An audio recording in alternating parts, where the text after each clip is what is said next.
ابن مسعود رضی اللہ عنہ سے مروی ہے، وہ کہتے ہیں کہ رسول اللہ صلی اللہ علیہ وسلم مسجد میں تشریف لائے جبکہ آپ ابو بکر رضی اللہ عنہ اور عمر رضی اللہ عنہ کے درمیان تھے، یعنی تینوں لوگ آئے۔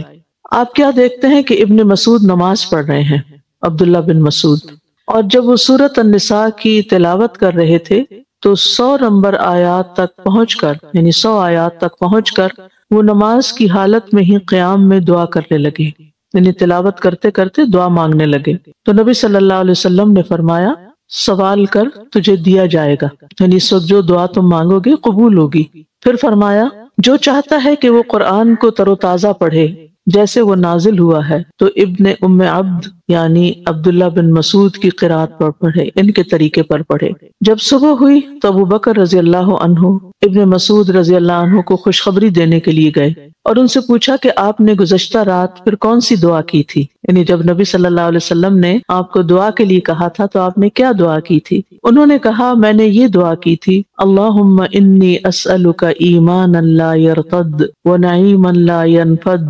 ومرافقت محمد صلی اللہ علیہ وسلم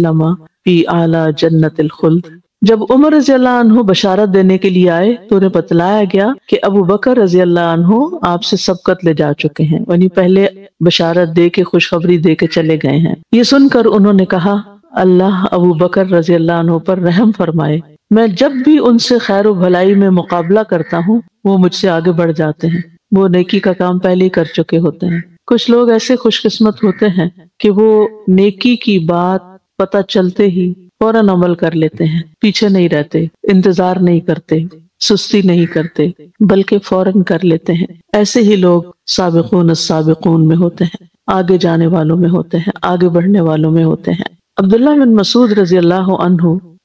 حذیل قبیلے سے تعلق رکھتے تھے۔ ان کی والدہ کا نام ام عبد تھا، یعنی عبداللہ کی والدہ ام عبد، جن کی طرف کبھی کبھار آپ رضی اللہ عنہ کی نسبت بھی کی جاتی ہے، عبداللہ بن ام عبد ابن ام عبد، اس لیے کہ آپ کے والد زمانے جاہلیت میں ہی فوت ہو گئے تھے، بہت پہلے فوت ہو گئے تھے، یتیم پلے تھے، لیکن والدہ نے اسلام کا زمانہ پایا اور مسلمان ہو گئی۔ اب ظاہر ہے کہ مسلمان تھیں اور انہوں نے بیٹے کو پالا بھی، تو پھر انہی کے بیٹے یعنی ایک طرح سے مشہور ہو گئے، اور اس میں کوئی عیب کی بات نہیں ہے۔ جیسے امام ابن تیمیہ ہے تو وہ بھی اپنی دادی کی طرف منسوب ہیں، ابن تیمیہ، وہ ایک نیک خاتون تھی۔ تو بعض اوقات ایسا ہوتا ہے کہ عورتیں مردوں سے سبقت لے جاتی ہیں کسی نیکی کے کام میں، یا اللہ تعالیٰ اپنی طرف سے ان پر رحمت کر دیتا ہے، ان کو لمبی زندگی دے دیتا ہے، ان کو خیر کے کاموں کی توفیق دے دیتا ہے۔ تو اگر ان کا کہیں ذکر آ جاتا ہے، جیسے کہ تاریخ میں بے شمار خواتین کا ذکر آتا ہے، تو اس میں کوئی عیب کی بات نہیں ہے۔ اللہ سبحانہ وتعالیٰ کا وعدہ ہے کہ انی لا اضیع عمل عامل منکم من ذکر او انثی، کہ میں تم میں سے کسی کا عمل ضائع نہیں کروں گا، خواہ وہ مرد ہو یا عورت ہو، یعنی نیکی کرنے والی چاہے عورت ہو یا مرد ہو۔ تو وہاں پر جینڈر ڈسکریمنیشن نہیں ہے، جو بھی نیکی کرے گا وہ اس کی جزا اور بدلہ پائے گا۔ اس سے کوئی فرق نہیں پڑتا کہ وہ کس جینڈر سے تعلق رکھتا ہے، کس نیشنلٹی سے تعلق رکھتا ہے، کس قبیلے اور کس قوم اور کس خاندان سے ہے، دیکھا یہ جائے گا کہ اس کا عمل کیا ہے۔ عبداللہ بن مسعود رضی اللہ عنہ اسلام میں سابقین الاولین میں سے تھے، اور انہوں نے 2 ہجرتیں کی تھی، صاحب الہجرتین تھے، حبشہ اور مدینہ دونوں کی طرف۔ اسی طرح غزوہ بدر اور اس کے بعد کے معرکوں میں شریک بھی رہے ہیں۔ حضرت عبداللہ بن مسعود ان صحابہ میں سے تھے جنہوں نے نبی صلی اللہ علیہ وسلم کی خدمت کا شرف حاصل فرمایا، یعنی آپ کی ذاتی خدمت بھی کی انہوں نے۔ آپ نبی صلی اللہ علیہ وسلم کے جوتے، سامان طہارت، تکیہ وغیرہ ساتھ لے کر چلا کرتے تھے، یعنی سفر میں آپ کا سامان جو تھا وہ ساتھ لے کے جاتے تھے۔ آپ رضی اللہ عنہ نے نبی صلی اللہ علیہ وسلم سے براہ راست آپ سے سن کر 70 سے کچھ اوپر صورتیں یاد کی تھی، یعنی جو براہ راست آپ سے سنی تھی۔ ورنہ تو یہ ہوتا تھا کہ جو صحابہ سن لیتے تھے پھر وہ آگے دوسروں کو تعلیم دیتے تھے، جیسے کہ آپ کو معلوم ہے کہ حضرت مصعب بن عمیر نبی صلی اللہ علیہ وسلم کے آنے سے پہلے مدینہ میں لوگوں کو قرآن پڑھایا کرتے تھے اور اسلام کی دعوت دیتے تھے۔ حضرت عبداللہ بن مسعود کو حضرت عمر رضی اللہ عنہ نے کوفہ میں مبعوث فرمایا تھا تاکہ لوگوں کو دین سکھائیں، یعنی انہیں ایک ٹیچر مقرر کیا تھا۔ حضرت عثمان رضی اللہ عنہ نے آپ کو کوفہ کا امیر مقرر کیا پھر معزول کر کے انہیں مدینہ نبویہ واپس تشریف لانے کو کہا تو آپ رضی اللہ عنہ نے وہیں سن 32 ہجری میں وفات پائی اور بقیع قبرستان میں دفن ہوئے۔ اگر وہ ان کو وہاں نہ بلاتے تو مدینہ میں دفن ہونے کا شرف نہ پاتے۔ اس وقت آپ کی عمر 70 برس سے کچھ اوپر تھی۔ انہیں نبی صلی اللہ علیہ وسلم سے خاص تعلق تھا۔ ابو موسیٰ کہتے ہیں کہ میں اور میرا بھائی یمن سے آئے دونوں۔ ابو موسیٰ اشعری وہ کہتے ہیں میں اور میرا بھائی یمن سے آئے۔ ابن مسعود اور ان کی والدہ کا کثرت کے ساتھ رسول اللہ صلی اللہ علیہ وسلم کے گھر آنا جانا تھا، اور ان کے ساتھ رہنے کی وجہ سے، یعنی بہت قریب رہتے تھے ان کے، اس وجہ سے ہم انہیں رسول اللہ کے اہل بیت میں سے ہی سمجھتے تھے، یعنی ان کا اتنا قریبی تعلق تھا اللہ کے رسول صلی اللہ علیہ وسلم سے۔ ابن مسعود کہتے ہیں کہ رسول اللہ صلی اللہ علیہ وسلم نے مجھ سے فرمایا کہ تمہارے لیے میرے پاس آنے کی اجازت یہ ہے کہ پردہ اٹھا دیا جائے، اور یہ کہ تم میری راز کی باتیں سن لو یہاں تک کہ میں تمہیں منع کر دوں، یعنی اتنا انہیں قریب کیا تھا۔ اسی طرح انہیں اللہ سبحانہ وتعالیٰ کا قرب بھی نصیب تھا۔ حذیفہ کہتے ہیں کہ رسول اللہ صلی اللہ علیہ وسلم کے اصحاب کو جو کسی طرح کی تحریف یا نسیان سے محفوظ ہیں، یہ معلوم ہے کہ ام عبد کے بیٹے عبداللہ بن مسعود رضی اللہ عنہ ان سب میں اللہ سے سب سے نزدیک ہیں، یعنی انہیں خاص قرب حاصل ہے اللہ سبحانہ وتعالیٰ کا۔ یعنی ایک تو وہ حضرت ابوبکر رضی اللہ عنہ اور حضرت عمر، اور وہ تو خیر قریب ترین ہیں ہی، لیکن باقی دیگر صحابہ میں سے ان کو زیادہ قرب حاصل تھا۔ اور یہ ترمذی کی روایت ہے 3807، طویل روایت ہے، اس میں سے کچھ حصہ ہے۔ پھر اسی طرح عبد الرحمن بن یزید کہتے ہیں کہ ہم حذیفہ رضی اللہ عنہ کے پاس آئے تو ہم نے ان سے کہا آپ ہمیں بتائیے کہ لوگوں میں چال ڈھال میں رسول اللہ صلی اللہ علیہ وسلم سے سب سے زیادہ قریب کون ہے، یعنی صحابہ میں سے کون آپ سے زیادہ عادات میں ریزمبل کرتا ہے کہ ہم اس کے طور طریقے کو اپنائیں، ہم بھی ویسا ہی کیا کریں اور اس کی باتیں سنا کریں۔ تو انہوں نے کہا کہ لوگوں میں چال ڈھال اور طور طریقے میں، یعنی سنت کو فالو کرنے میں رسول اللہ صلی اللہ علیہ وسلم سے سب سے زیادہ قریب ابن مسعود ہیں، یہاں تک کہ وہ ہم سے اوجھل ہو کر آپ کے گھر کے اندر بھی چلے جایا کرتے تھے، یعنی ان کو اندر جانے کی اجازت تھی۔ صحابہ بھی ان سے بہت محبت کیا کرتے تھے عبداللہ بن مسعود سے۔ مسروق کہتے ہیں ہم عبداللہ ابن عمرو رضی اللہ عنہ کی خدمت میں حاضر تھے کہ ہم نے عبداللہ بن مسعود سے مروی ایک حدیث ذکر کی تو انہوں نے کہا یہ وہ آدمی ہیں جن سے میں اس وقت سے محبت کرتا ہوں جب سے ان کے بارے میں نے رسول اللہ صلی اللہ علیہ وسلم کو فرماتے ہوئے سنا۔ آپ فرماتے تھے 4 آدمیوں جن میں آپ نے ابن ام عبد سے ابتدا کی، عبداللہ بن مسعود سے ابتدا کی، اور ابی ابن کعب اور ابو حذیفہ کے آزاد کردہ غلام سالم اور معاذ بن جبل سے قرآن پڑھو۔ جب سے آپ صلی اللہ علیہ وسلم نے ان 4 لوگوں کو ریکمینڈ کیا میں تب سے ان سے بہت محبت کرتا ہوں۔ ظاہر ہے کہ قرآن کی وجہ سے بے مثل صحابی تھے۔ ابو الاحوص کہتے ہیں کہ ہم ابو موسیٰ کے گھر میں عبداللہ بن مسعود کے چند ساتھیوں کے ہمراہ تھے، وہ مصحف دیکھ رہے تھے۔ عبداللہ کھڑے ہو گئے تو ابو مسعود نے کہا میں نہیں جانتا کہ رسول اللہ صلی اللہ علیہ وسلم نے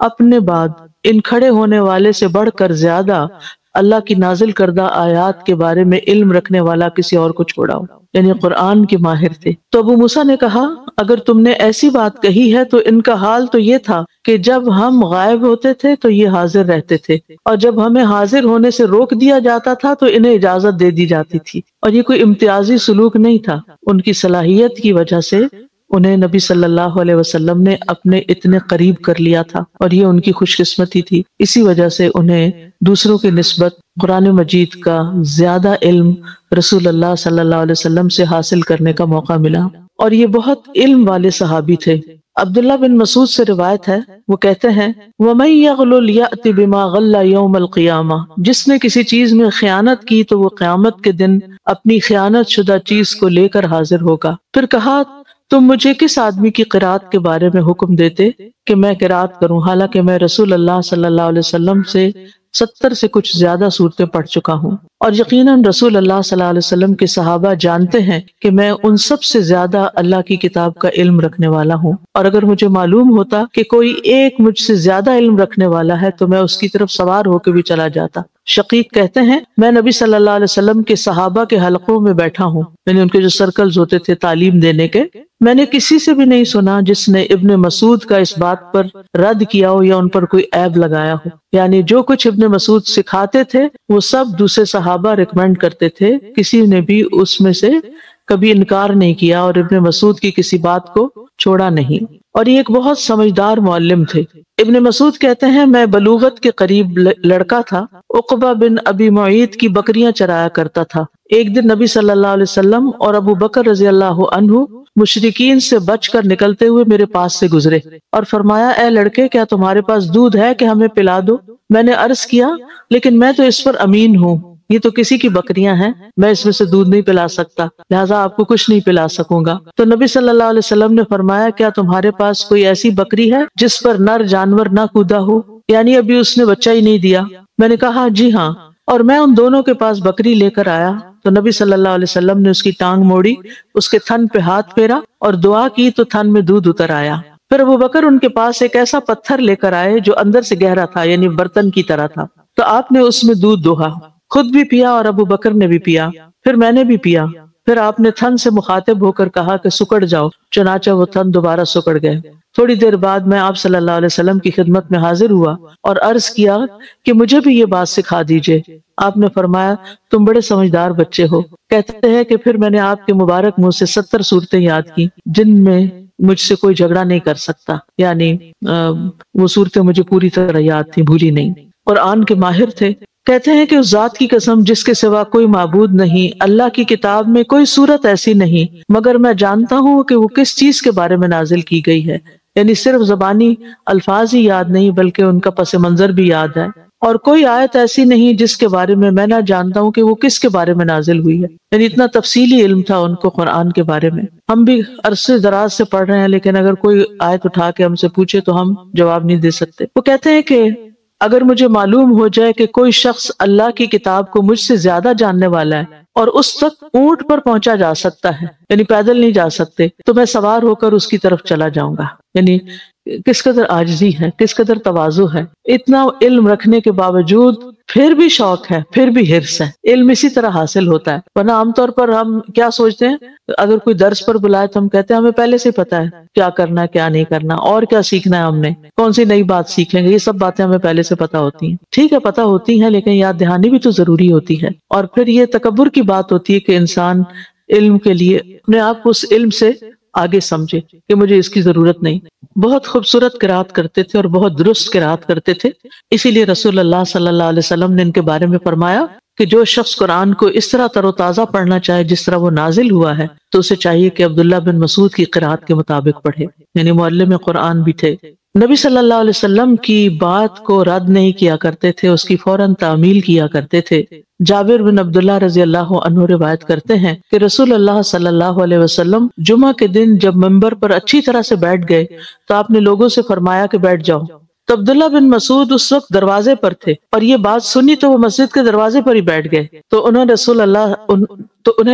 صلی اللہ علیہ وسلم نے دیکھا تو فرمایا عبداللہ بن مسعود آگے آ جاؤ۔ قرآن مجید کی یہ آیت انہی کے بارے میں نازل ہوئی تھی۔ سعد رضی اللہ عنہ کہتے ہیں کہ یہ آیت وَلَا تَطْرُدِ الَّذِينَ يَدْعُونَ رَبَّهُمْ بِالْغَدَاةِ وَالْعَشِيِّ 6 آدمیوں کے بارے میں نازل ہوئی اور میں اور ابن مسعود انہی میں سے تھے، اور مشرک کہتے تھے کہ آپ ان لوگوں کو اپنے قریب نہ رکھیں کیونکہ یتیم تھے،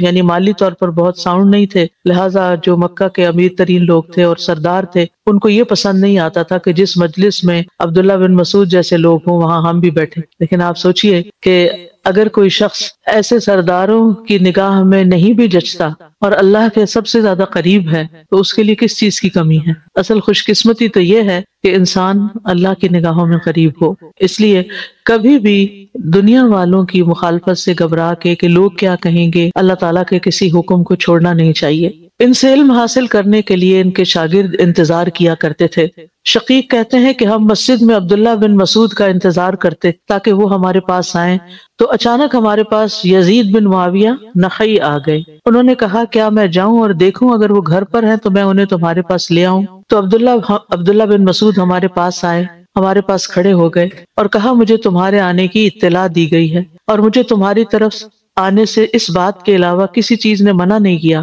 کہ میں تمہیں اکتاہٹ میں ڈالنا پسند نہیں کرتا، کیونکہ رسول اللہ صلی اللہ علیہ وسلم ہمارے اکتا جانے کے خوف کی وجہ سے کچھ دنوں کے لیے واض و نصیحت کا ناغہ کر لیا کرتے تھے کہ لوگ تھک نہ جائیں۔ یحییٰ ابن عمر کہتے ہیں ہم نماز فجر سے پہلے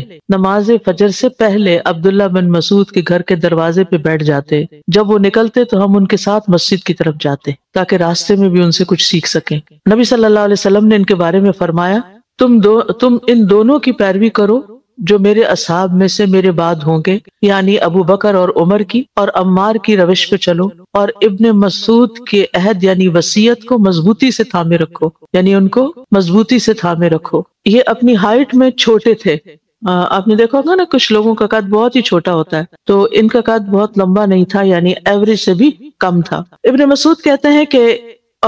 ایک مرتبہ وہ پیلو کی مسواک چن رہے تھے، ان کی پنڈلیاں پتلی تھیں۔ رائٹ سائڈ پر بھی آ جائیں، سب لیفٹ پہ مت جائیں، ادھر بھی آ جائیں، رائٹ سائڈ پہ، یہ ساری جگہ خالی ہے، آتے جائیں، جگہ چھوڑ دیں تھوڑی سی ٹیبل کے پاس سے، آگے آگے ہو جائیں تاکہ لوگ گزر سکیں آپ کے پیچھے سے، شاباش، لائن میں بیٹھیں تاکہ سب کو جگہ مل جائے۔ تو ابن مسعود کہتے ہیں کہ ایک مرتبہ وہ پیلو کی مسواک چن رہے تھے، ان کی پنڈلیاں پتلی تھیں، جب ہوا چلتی تو وہ لڑکھڑانے لگتے، یعنی تیز ہوا چلتی تو ہلنے لگتے تھے، لوگ دیکھ کے ہنسنا شروع ہو گئے کہ اتنے کمزور ہیں یہ۔ رسول اللہ صلی اللہ علیہ وسلم نے پوچھا کہ تم لوگ کیوں ہنس رہے ہو؟ لوگوں نے کہا اے اللہ کے نبی، ان کی پتلی پتلی پنڈلیاں دیکھ کر۔ آپ نے فرمایا اس ذات کی قسم جس کے ہاتھ میں میری جان ہے، یہ دونوں پنڈلیاں میزان میں احد پہاڑ سے بھی زیادہ وزنی ہیں، یعنی تمہارے نزدیک کمزور ہیں اور تم ان پہ ہنس رہے ہو، لیکن اللہ کے نزدیک یہ بہت وزنی ہیں۔ تو اس سارے واقعے سے آپ نے کیا سیکھا حضرت عبداللہ بن مسعود کے بارے میں؟ کیا دوسرا مائک ہے؟ کوئی ہاتھ کھڑا کرے تو مائک اس کو ملے گا۔ عبداللہ بن مسعود کی شخصیت سے آپ نے کیا سیکھا؟ ابھی میں دعا کا دعا کی وضاحت تو کرتی ہوں، لیکن میں دیکھتے ہیں ذرا چیک کرنا چاہتی ہوں آپ کتنے اٹینٹو بیٹھے ہوئے ہیں۔ جی السلام علیکم۔ وعلیکم السلام۔ مجھے ایسا لگتا ہے کہ جب بھی ہم کسی صحابہ کی زندگی کے بارے میں پڑھتے ہیں کہ ان کا آپ صلی اللہ علیہ وسلم کے ساتھ کیا تعلق تھا، تو مجھے ایسا لگتا ہے کہ وہ سب سے زیادہ محبت انہی صحابی سے کرتے تھے۔ تو ہمیں اس بات کا ایک احساس ہونا چاہیے کہ ہم بھی جب کسی سے اللہ کی خاطر محبت کرتے ہیں اور ان کی کوئی مخصوص قسم کی صلاحیتیں ہوتی ہیں جن کی وجہ سے وہ ہمارے جو محبت کرنے والے ہیں وہ ان کو قریب کرتے ہیں، تو ہمیں ایک حسد نہیں کرنا چاہیے اس چیز کو لے کر۔ جس طرح ابن مسعود کو آپ صلی اللہ علیہ وسلم نے بہت خاص اپنے قریب کیا، تو ان کی صلاحیتوں کی بنا پر کیا۔ بظاہر دیکھنے میں تو ظاہر ہے کہ نہ ان کے پاس مال تھا، نہ ان کے پاس کوئی دنیاوی حیثیت تھی، نہ ان کا کوئی جسمانی حسن تھا، لیکن قرآن کی محبت تھی۔ تو دونوں طرف سے آپ نے جو بات کی ہے نا، وہ ایک دو طرفہ عمل ہے۔ نبی صلی اللہ علیہ وسلم کے یعنی obviously آپ کچھ لوگوں کو زیادہ اہمیت دیتے کیونکہ ان کے پاس وقت ہوتا، سیکھنے کا شوق ہوتا، حرص ہوتی، آپ پہچان جاتے، اس کے مطابق آپ توجہ دیتے۔ لیکن اس کے علاوہ سب صحابہ کو یہ محسوس ہوتا تھا کہ آپ ہم سے سب سے زیادہ محبت کرتے ہیں۔ عبداللہ ابن عمرو ابن العاص نے ایک مرتبہ نبی صلی اللہ علیہ وسلم سے اسی وجہ سے پوچھ لیا، وہ سمجھتے تھے کہ آپ سب سے زیادہ ان سے محبت کرتے ہیں کیونکہ آپ نے ان کو ایک لشکر بھیجنے کے لیے امیر کے طور پر منتخب کیا تھا۔ تو انہوں نے جب پوچھا تو آپ نے فرمایا کہ سب سے زیادہ محبت مجھے ابو بکر سے ہے۔ پوچھا ہاں حضرت عائشہ سے ہے۔ پوچھا مردوں میں کس سے ہے؟ تو آپ نے فرمایا کہ اس کے والد سے۔ تو اس پر وہ کہتے ہیں کہ میں نے سوچا کہ کاش میں یہ سوال نہ ہی کرتا۔ تو یہ ہے کہ انسان جہاں بھی ہو اپنے ساتھیوں سے محبت کرنے والا ہو، اپنے بچوں سے محبت کا اظہار کرنے والا ہو، اور ٹھیک ہے کہ بچوں کی مخصوص صلاحیتوں کی بنا پر آپ ان کو خاص توجہ بھی دیتے ہیں، جیسے ایک حفظ کرنے والا بچہ ہے تو ظاہر ہے کہ ماں باپ اس کے اوپر زیادہ توجہ دیں گے بنسبت اس کے کہ جو حفظ کرنے والا نہیں ہے، یعنی قدرتی بات ہے۔ تو لیکن بچوں کے اندر یہ احساس کبھی بھی نہیں ہونا چاہیے کہ ہمارے والدین ہمیں نہیں چاہتے اور دوسروں کو زیادہ چاہتے، یہ نہیں آنا چاہیے خیال۔